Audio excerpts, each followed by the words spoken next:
Cool. All right. So for those tuning in, this is the Cal Poly Blockchain Club. Um, just dive right into it. My name is Liam McKeown. I'm from San Jose, California. I'm a current sophomore, majoring in economics and concentrating in quantitative analysis. A little brief history of the club. So there actually was a blockchain club on campus, but it kind of got axed, and now we're trying to revive it. So, given the side the picture's given, like it's kind of like Star Wars, like there was a Jedi and then they kind of died. Now we're trying to like resurrect it. It's a new hope. Trying to bring back the new Jedi. Before I go into this, there's some apps and accounts you need to create and download, particularly Twitter or X, however you want to call it, Discord, and Telegram. This is our Twitter. Twitter's or X is efficient for just like instant news, like a lot of the crypto news you'll see like it's efficiently on Twitter or X. Here's our Cal Poly blockchain account at Polyblockchain. If you follow us, it'll give you like suggestions of other accounts to follow. Or if you see like who we're following, it's a good idea to follow some of those too. It's just a great way to just efficiently collect as much information as possible. Here's our Discord. I'm gonna try to be more active on it. It's basically going to be here's where I put in general information, news, whatnot, if you want to share anything that anyone thinks is cool or pertaining to the club. Once we get into more like the structure of the club, it'll definitely be more up and running. But for now, here's the Discord link and what it should look like. So before I go into it, some of you may be wondering, what is Telegram? Um, it's essentially the best end-to-end encryption messaging app, as it ensures that only the messenger and the receiver of the messenger can access the messages. In fact, it's so secure, actually, the CEO is currently doing jail time for not allowing the government access to Telegram. He's basically not cooperating with them for activities that have not been so good on Telegram. So he's choosing the jail time over allowing government access. And it's essentially the most common form of communication in the crypto world, as you, if you ever go to conferences or if you network in the crypto sector, you'll find that if you want to network with someone afterwards or communicate with them afterwards, they'll typically ask for your Telegram. Such as here's my Telegram. I've met people who set their lock screens as the Telegram QR code, as it's an efficient way of just like connecting with people. It's how they'll do it. If you add my Telegram and request to be in the Poly Blockchain Telegram group chat, I'll add you to it because I'll be building it after this meeting. So, some of you have various ranges of background in crypto. I'm using the example LeBron here. Some of you are LeBron James, you open up Christmas presents and you hold your first basketball. You're not quite to dunking in the Olympics like the far right image, but you're interested in this. You're curious what you can do with it. Me personally, I'm more like LeBron the Elephant. Like at this point, he's held a basketball, probably played some church league games, but is nowhere near dunking in the Olympics. Like I've got into crypto about 6 months ago or so, and was like, hey, we need a club so like-minded individuals can come together and learn, discuss ideas, and build projects together. However, one thing I want this club to be is one unified team. And in that team, there's various sectors or committees, however you want to call them, four legs to the table, essentially. The first is the investment sector. The way this works is we reach out to a VC who I've been researching, and it's a venture capitalist that specifically invests in like university blockchain clubs and provides them with a certain amount of funding, usually in Ethereum, and we'll basically see, hey, what do you do with this? What's your portfolio? How do you build a portfolio with this? and you're essentially competing against other university blockchain clubs, as given the graphic on the left. I was actually talking with the president of the Penn Blockchain Club an hour ago or so, so it's going to give me some of the juicy details and how they're always the top. But it's yeah, this is like one leg of the table. This is definitely more the finance, like those interested in that path, trying to translate to crypto. And who, while I could not get him to be the vice president investment, there is someone who I think is a valuable resource and should be a top contact if you have questions or curious how you're building your crypto portfolio. And that's Will Stevens, who I'll give the floor to give some introductions. Sure. Hey guys, I'm William. I have my own cryptocurrency fund. Basically, it's an index fund, top 20 assets. I've been in the space for a few years now. I was present for a brief time of the club previously before it went dark again, just because too much time obligations. But I'll be here if anyone needs contacts. I'll be in the club meetings. Yeah, just hit me up if you have any questions about crypto or want to get further into space or what conferences to attend or anything like that. So yeah. Awesome.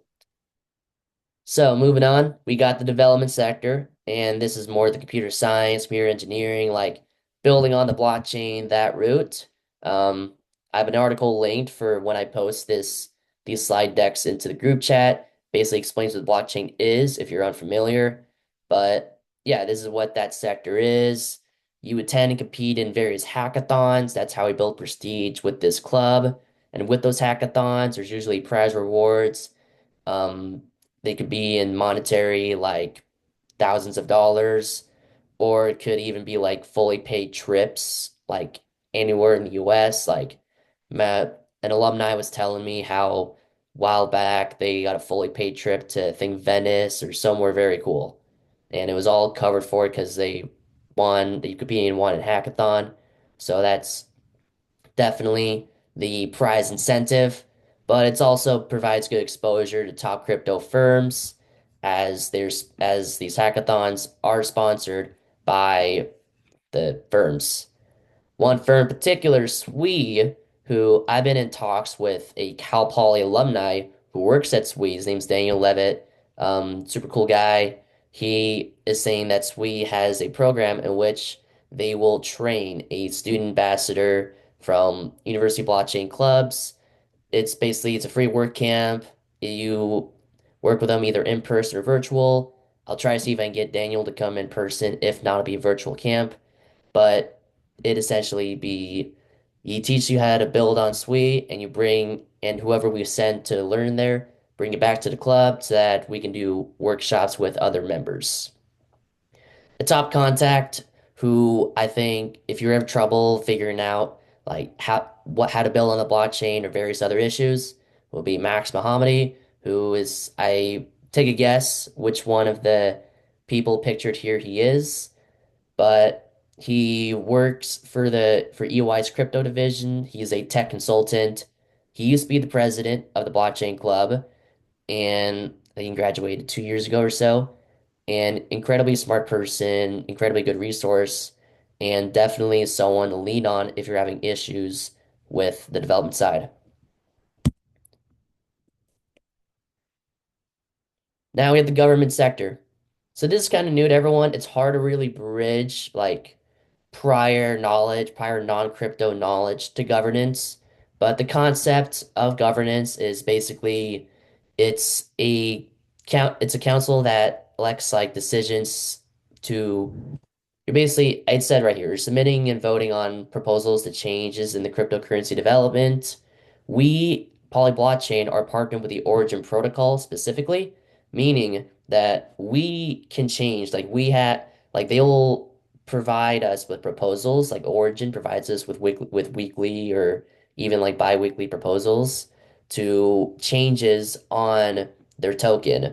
So, and the whole structure of governance is research like what these changes are, like what they will do, how they'll impact market prices. I have an article linked on explaining the concept of governments more clearly, but as of now, Polyblockchain is partnered with the Origin Protocol, where we essentially like decide changes on it. Peter Gray is the university coordinator for Origin Protocol. He's non-alumni, but definitely a valuable resource. He will walk you through like how to vote, how to submit on it. He'll clear up specific questions, and overall, he's the middleman between like us and the whole firm. He'll help us bridge the gap essentially. Finally, education. If anyone's ever been in the standard like I guess clubs where it's the once a week meetings with a lecture, where it's either like a workshop or sometimes a guest speaker. This is that sector. You're essentially educating students on cryptocurrency blockchains, whether they be new students interested in what a blockchain is, or seasoned veterans that just want to brush up on some knowledge. You'll connect with alumni, you'll bring in guest speakers. I want this to be a double dip role where you're also responsible for the social media and marketing aspect. In that, the top contact for the education sector would be an alumni named Joey Campbell, who is not pictured in the left here, including me. The four closest members are alumni. The person on the right is not, but still very successful person, high in the crypto industry. His name is Robert. But Joey is an alumni of Cal Poly, did not was not a member of Poly Blockchain back in its heyday, but is working in the crypto industry in a marketing role in a crypto firm, and similar with previous slides or previous sectors, he's essentially the guy that if you're curious on how to reach out to this person or how to market this, he would be the person you ask for advice, essentially. And actually, want to give more on the image here. This was an event in San Francisco in which I was able to meet like Cal Poly blockchain alumni in person. Um, Again, the four closest to me are Poly blockchain alumni. The guy on the right is not, but essentially, all people pictured here could be potential guest speakers if this is the position you so seek. So that being said, we do have roles to fulfill. Let me see if my head's in the way here. Um, I want to, given how small this club is so far, I don't think it will be that rigorous of a process to fulfill positions. But if you are interested in any of the positions, I do want to interview you. I want to learn why you want to be in this club. I want to learn your motives behind it, the experience you bring to the table, or whatever you bring to the table. If it's enthusiasm, if it's hard work, anything. Like, I just need these roles fulfilled if we are to become an official club and start shifting from Zoom meetings to in-person meetings. Given that, let me see, my head's in the way here. Yeah, I'll just like say it though. Given that, there is some commitment I have with this club. And first, see the top there is that one mandatory meeting thing in the week between everyone in the executive council, that includes the president and the vice presidents of various sectors. If you are going to be a VP, it is mandatory you attend.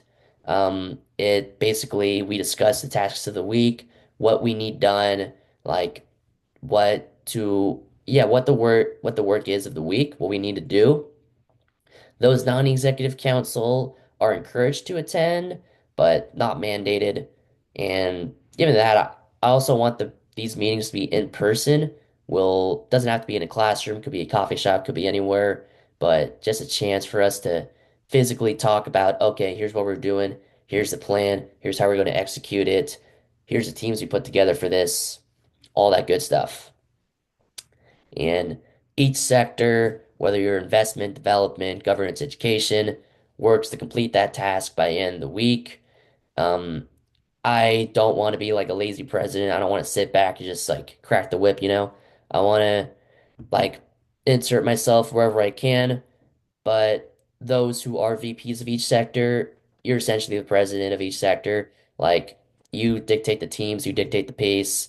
You're the guy that makes the final decision, but I don't want to be like a dictatorship where it's only you.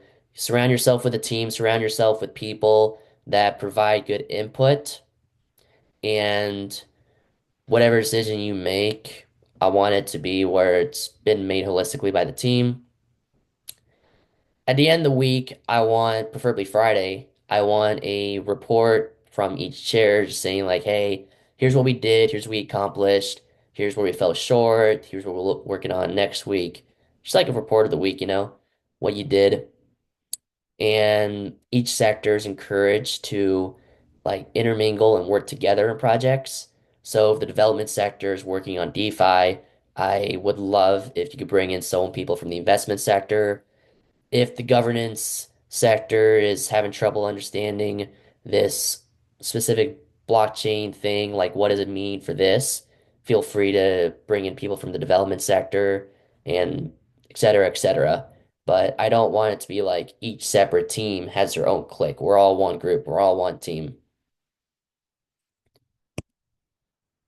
However, I'm a big believer in work hard, play hard, and I do want us to have socials. Given that we're in a really nice area.